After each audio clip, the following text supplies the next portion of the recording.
แจ้ง FC เด้อครับเด้อที่สั่งพันธุ์เข้าก็ขอ6ต้นเตี้ยมื้อนี้รถขนส่งรอบสุดท้ายแล้วเนาะรถขนส่งเข้ามารับเอาสินค้าเป็นที่เรียบร้อยแล้วส่งเบิดแล้วเด้อครับในส่วนของคุณแม่ปราณีแล้วก็คุณพ่ออุดรนะครับเนาะคุณพ่ออุดรคุณพ่ออดุลเนาะครับเนาะคุณพ่ออุดรอดุลอุดรธานีครับจังหวัดขอนแก่นพี่น้องอำเภอชุมแพนะคุณแม่ปราณี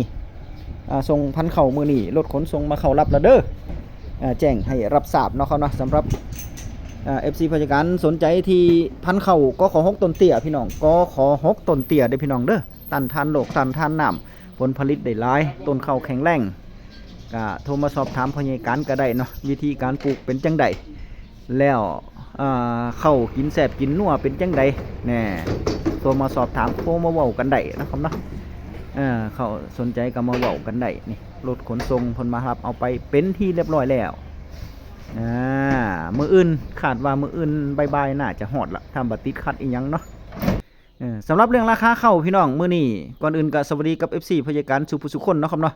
มงคลซักพืชผลคือเก่าพี่น้องอยู่แถวอีสานกลางเฮาเนาะบุรีรัมย์นี่แหละประมาณนี้นะครับเนาะผู้จัดการจำบ่ได้แล้วร้อยเอ็ดหรือบุรีรัมย์เนี่ยหรือศรีสะเกษนี่แหละประมาณนี้แหละจำบ่ได้เอาตะกี้ก็ว่าจำได้อยู่แต่ว่า FC เพิ่นแจ้งเข้ามาน่ะนะ FC เพิ่นแจ้งเข้ามาเนาะครับเนาะเพิ่นซื้อข้าวหอมมะลิใหม่นี่ก็คือข้าวแห้งตอนนี้เป็นข้าวแห้งหมดแล้วก็ของ6บ่แม่นก็ของ6ไอ้ข้าวหอมมะลิ105หอมมะลิ105กิโลละ16 บาท 70 ตังค์แสนละ 16,700 เด้อพี่น้องเด้อหม่องนี่เนาะเขาเนาะมงคลสัตว์พืชผลพร้อมกับข้าวเหนียวนี่ราคาสูงเติบอยู่เด้ข้าวเหนียวไม่กขอ6ตระกูลกขอ6ไปขายได้เบิดเด้อพี่น้องเด้อเข้าพญาการนี่กขอ6ต้นเตี้ยนี่ก็ไปขายราคาเดียวกันเด้อพี่น้องเด้อนี่กขอ6ต้นเตี้ยน่ะกิโลละ13 บาท 20 ตังค์นะถ้าไผหวานหลายๆก็เอาไปขายได้เนาะครับนะกขอ6ต้นเตี้ยนี่แต่ว่าพญาการบ่ค่อยแนะนำเพราะว่ามันราคาต่ำกว่าหอมมะลิ105ถ้าจะปลูกขายนี่แนะนำให้ปลูกข้าวหอมมะลิ105แต่ว่าถ้าจะปลูกไว้กินพื้นที่น้อยแล้วก็ถ้าพื้นที่น้อยแล้วก็อยากได้ผลผลิตหลายๆนี่ก็เอาเข้าก็ขอ6ต้นเตี้ยนี่ไปหว่านเนาะครับเนาะเพราะว่าผลผลิตมันได้ดีกว่าแล้วก็มันบ่เสียหายแน่ๆหนึ่งละมันบ่ล่มก็ของต้นเตี้ยเนี่ยมันบ่ล่มอย่างที่2กับผลผลิตมัน1ไร่มันได้ตันเตินแต่ว่ามันก็มักปุ๋ยหลายอยู่เด้ให้ปุ๋ยมันเพียงพอเนาะเขาเนาะบ่แม่นว่ามันก็อยู่กับเจ้าของเฮ็ดหน้านำเด้พี่น้องแต่ว่าอันเนี่ยก็ของต้นเตี้ยนี่ถ้าใส่ปุ๋ยหลายน้ำดีนี่เข้าผลผลิตได้หลายกว่าก็ของ6ต้นสูงเฮาแน่นอนก็ของต้นสูงนี่ปัญหามันลักๆก็คือเขามันล่มรวงเขามันแช่น้ำแล้วความต้านทานของโลกมันเป็นเข้าต้นฉบับมันต้านทานโรคบ่ค่อยดีเท่าใดแน่ๆเพราะอย่างการว่าเนาะครับเนาะแต่ถามว่าหญ้าล่ะมันสู้หญ้าได้บ่มันสู้ยาบ่ได้ดอกพี่น้องก็ขอ6ต้นสูงต้นเตี้ยถ้าเฮากำจัดวัชพืชได้นี่โว้ยไอ้หยังมันจะไปสู้ยาได้เนาะครับเนาะ ก็ลองพิจารณาเบิ่งมาเบิ่งต่อในส่วนของราคาข้าวสำหรับมื้อนี้วันที่12ธันวาคม2568ปั๊บจะกลางเดือนอีกแล้วนะเพราะอย่างการว่าอีกจะหน่อยก็สิ้นปีเด้อพี่น้องส่งท้ายปีเก่าต้อนรับปีใหม่นะครับเนาะก็มาส่งท้ายปีเก่าต้อนรับปีใหม่นํกันนะครับเนาะพยาการก็ได้ทำตามสัญญาแล้วก็คือพันเข้าที่สั่งจองเข้ามานี่พยาการส่งให้เบิดแล้วนะครับเนาะส่งให้เบิดแล้วผู้ใดยังบ่ทันได้หรือว่าตกหล่นตกข้างโทรหาพยาการด่วนเลยพี่น้องโทรหาพยาการด่วนเลยเผื่อลืมเนี่ยผู้เฒ่าแล้วเนาะมันก็มีขี้ลืมแน่โรคผู้เฒ่ามันก็มีเนาะครับเนาะขี้ลืมแน่ลืมหน้าลืมหลังแน่จังซี่ แต่ว่าพยาการก็ลงบุกไว้อยู่เด้เผื่อมันตกหล่นเนาะเผื่อตกหล่นในไลน์ในแชทในไลน์ในไลน์ใน YouTube เนาะแน่เผื่อบางทีโทรมาแล้วบ่ได้ลงบุกก็มีจังซี่ก็โทรมาสอบถามได้พี่น้องพยาการส่งให้เบิดบ่ต้องย่านเด้อบ่ต้องย่านบ่มีโกงเฮา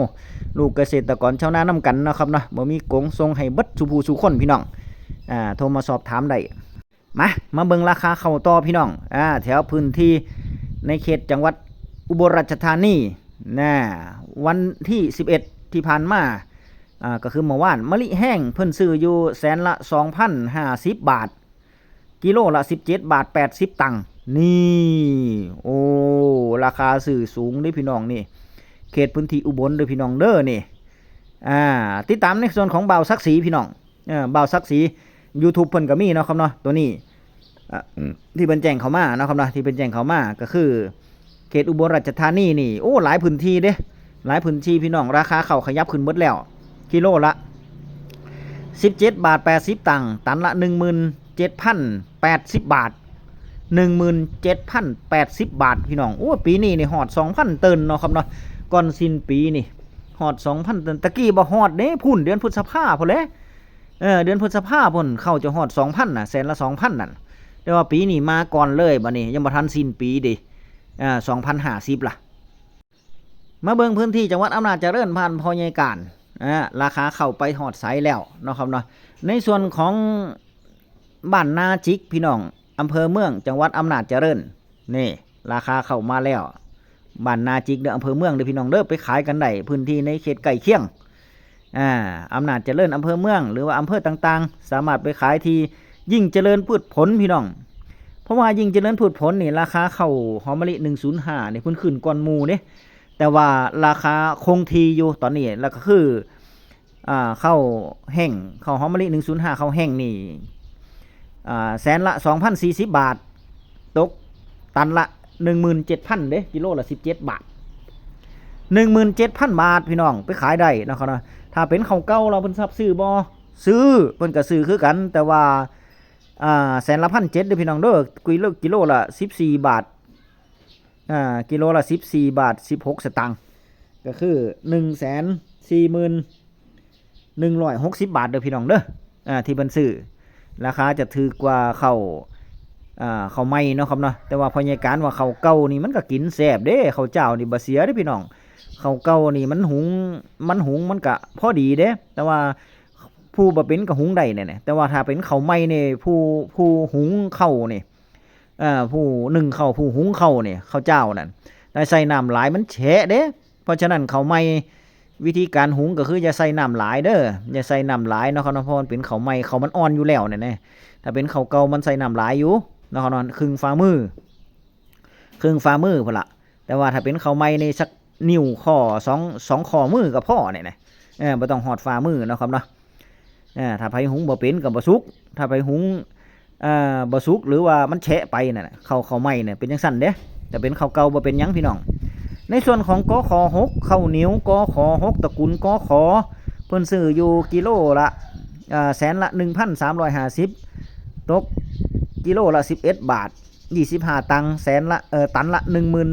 11,250 บาทเด้อนี่ยิ่งเจริญพืชผลเพิ่นซื้อตันละ 11,250 บาทถ้าเป็นข้าวเหนียวเก่าเพิ่นซื้อแสนละ950หรือว่าตันละ 8,000 พี่น้องตันละ 8,000 อันนี้รายละเอียดยิบเลยพร้อมกับมีเบอร์โทรพร้อมเด้พี่น้องโทรไปสอบถามติดต่อเพิ่นได้ว่าข้าวเหนียวเก่าข้าวเหนียวใหม่ข้าวหอมมะลิ105ข้าวใหม่ข้าวเก่าซื้อเท่าใดบ่เชื่อดอกพ่อใหญ่กันลองโทรไปสอบถามเบิ่งเด้อพี่น้องเด้อลองโทรไปสอบถามเบิ่งเนาะครับนะเพิ่นก็จะให้รายละเอียดมายิบหั่นล่ะนี่สรุปราคาข้าวให้ฟังพี่น้องเนาะครับนะสรุปราคาข้าวประจำวันที่12เนาะครับนะก็ถือว่าถ้าไผมีข้าวอยู่ในมือก็อย่าเฝ้าขายเด้อใจเย็นรอหลังปีใหม่นี่ราคาข้าวน่าจะน่าจะขยับขึ้น2,000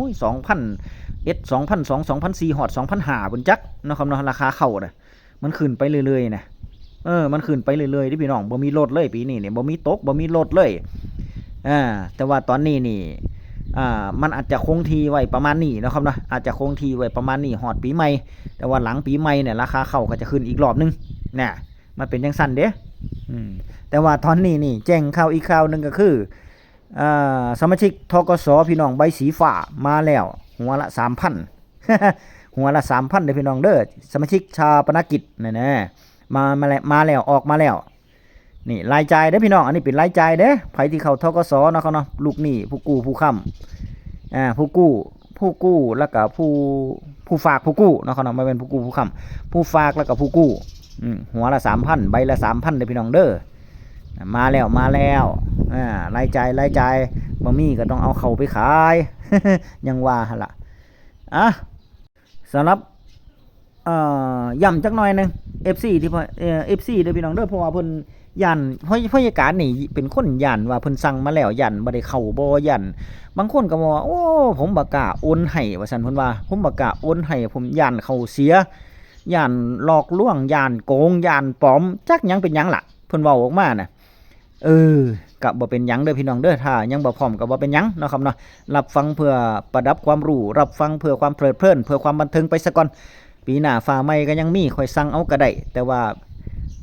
ในส่วนของ FC ที่เพิ่นมัดจำมาค่าเข้ามาโอนมา